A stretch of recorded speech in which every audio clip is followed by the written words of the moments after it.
to the betting exchange, and it's time for us to go around the room and talk some shoot-around. Knicks are facing the Rockets tonight. We got a whole bunch of questions to go, so let's just get it started. Katie, I got this question for you. Okay. Knicks fans, probably a little down, definitely a little down after this 12-15 start, but they did start 12-15 last year too, and they made the playoffs. Do you think the current squad can do it again? Well, in theory, yes, the current squad can do it again. And the reality is this squad should be better than last year's squad. We relied on Julius Randle too much last season. We acquired all of these elements to try to make the team. The elements maybe aren't working as much. As a lot of trade rumors going around. I've heard Ben Simmons, I've heard Dame Lillard, all of these things. So I don't know what exactly the answer is, but it seems like we gotta do a little shakeup.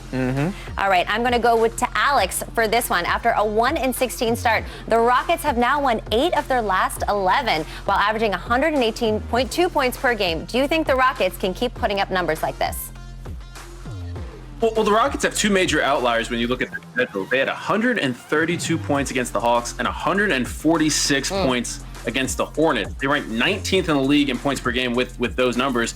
And those outliers are the only reason I think that they're not in the bottom third of the league in that category.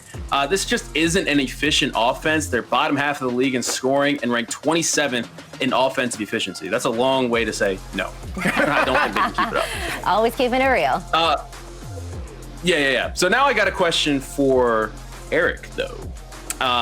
So Erik, in Philadelphia, the rumor mill's been churning about where Ben Simmons could end up. The Knicks are one of those teams. Would you be in favor of the Knicks trading for Ben Simmons? Oh, that's a great question. But, my thing is, like, who do you give up? Because, you look at marquee players for the Knicks, that's Julius Randle. Yeah. I don't see the Knicks giving up a Julius Randle. He's like a foundational piece. And then with the young players, they have so much talent that you're building this organization on. I don't know if it would be worth it. So while I would love to have a Ben Simmons playing for the Knicks, I just wouldn't be willing to give up what we would have to in order to acquire him. And then now, Jeff, I'm going to go to you. When it comes to playoffs in the East, our Knicks, we need some help. Right now, yeah.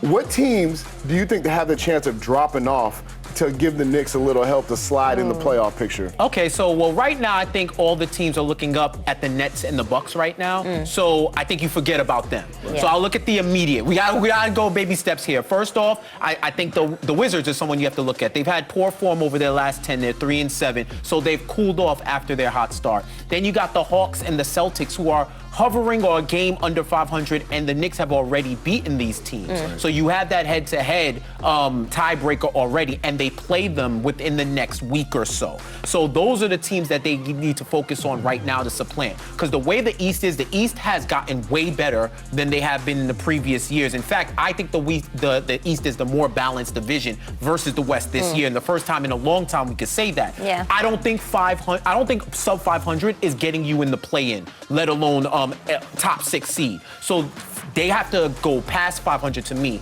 in order to get that. And those are the 3 teams that are above them now that I think they can supplant. Nice.